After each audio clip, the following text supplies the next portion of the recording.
Do you think it was pollinated? Look at that. Hopefully it was.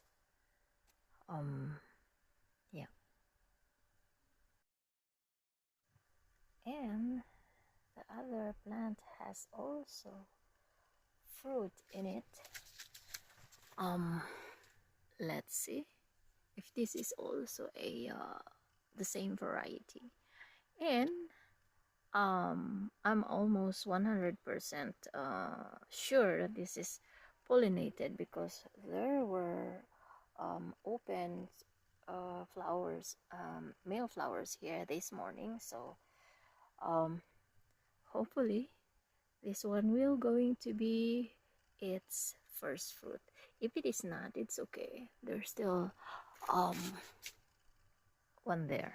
So yeah, that's my giant um, squash climbing there, and I cut the tip so that the side shoots will going to grow and produce fruit if they want. So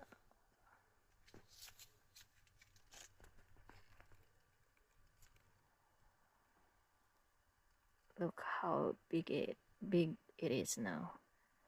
So let's see. I will measure with my palm the next days. So this is now like this.